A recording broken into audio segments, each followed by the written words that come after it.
Bonjour frères et sœurs, bienvenue dans mon nouveau chez moi. Et oui, un autre déménagement et une fois de plus, une question provocatrice. Dieu n'est pas bon, seulement. Je sais pas si vous avez vu cette partie-là. Parce que de plus en plus, dans le monde chrétien moderne, on se concentre seulement sur les attributs de Dieu qu'on aime. Son amour, sa tendresse, sa bonté, son intimité. Au détriment de l'oublier tout le reste, comme si Dieu est juste une partie. Comme si l'aspect de sa justice et sa sainteté, qui amène la colère de Dieu, ça, c'est quelque chose que Dieu essaie de résister. Il est un peu comme le Hulk. S'il se fâche, il va frapper puis il va faire mal, mais il sortit le plus possible. Réellement, on s'est présenté la colère de Dieu comme quelque chose qui est à l'extérieur, quelque chose qui Dieu veut vraiment pas, mais des fois, il faut qu'il soit juste. Non. Dieu est une totalité complète.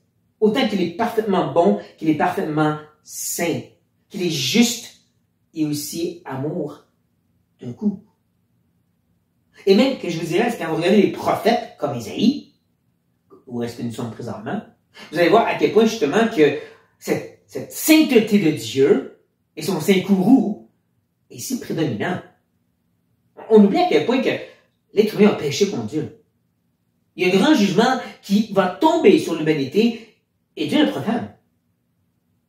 Ouais, c'est fascinant de voir comment Isaïe 34 commence.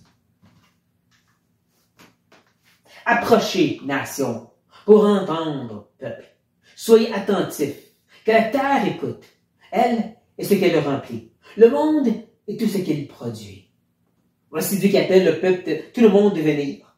Et encore de nos jours, quand on appelle les gens à venir, c'est pour leur dire comment Dieu les aime. Dieu va leur faire du bien. Comment ils sont importants aux yeux de Dieu. Mais voici la raison pourquoi. Dieu appelle tout le monde à lui. Est-ce que c'est le même que nous autres? Eh bien, il dit ceci. Car la colère de l'Éternel va fondre sur toutes les nations et sa fureur sur toute leur armée. Il les voue à l'extermination. Il les livre au carnage. Ouais, c'est ça le message que Dieu veut dire à toutes les nations. Mon jugement s'en vient. Fort probablement, presque certainement, ce jugement, c'est le dernier qui s'en vient. Christ, quand il est venu en humilité la première fois. Mais là, ce qu'il va revenir, en toute sa gloire et sa splendeur, ça va être pour le jugement. Ça va être pour révéler Dieu sans retenue, comme à la première venue. Et qu'est-ce que ça va être? Colère. Destruction. Comme je dis, c'est pas le message qu'on entend de nos jours, pourtant c'est le message qui prédomine les prophètes de l'Ancien Testament. Et c'est important de le reconnaître.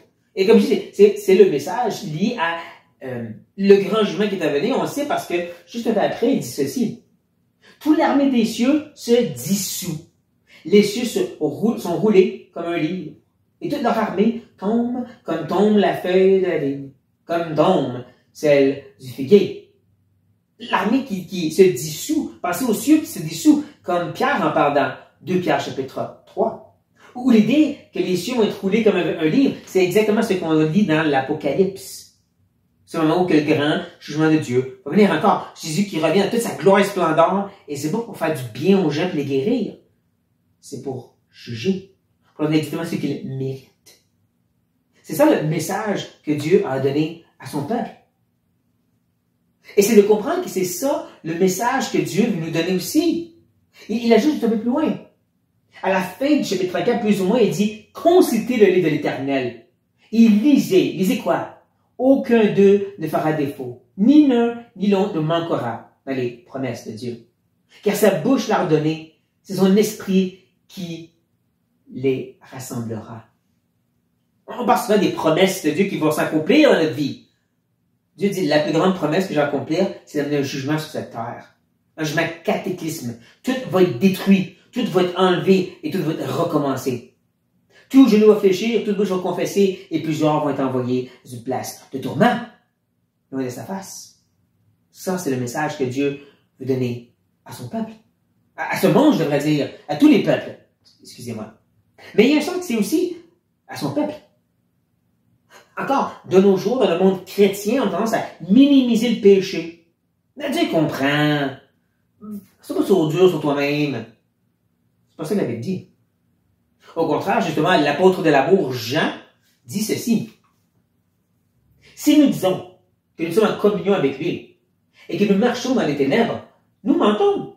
Et nous ne pratiquons pas la vérité. Ouch.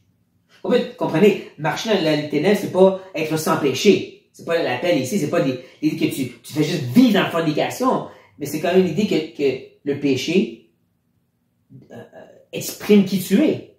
C'est une marche dans les ténèbres. Non, on n'avait pas à la vie de perfection et sans péché. Mais la marche avec Dieu, c'est une vie quand même dans la lumière, avec lui. Une où est-ce que, à place de minimiser ton péché, tu le confesses et tu t'en repens et Dieu pardonne. Dieu reste saint. Dieu reste juste dans toute sa bonté et sa grâce et sa tendresse. C'est le grand message que Dieu a pour ce monde et qu'on devrait aussi proclamer comme lui. Autant aux gens du monde que à nous, les chrétiens. Si tu dis que tu es en relation avec Dieu, mais tu marches dans les ténèbres, il y a du péché qui tu passes par-dessus, qui c'est pas si pire, tu mens. C'est sérieux. Est-ce qu'on prend au sérieux ce Dieu-là? Je pense que oui, chers frères et sœurs. Sur cette note, soyez bénis.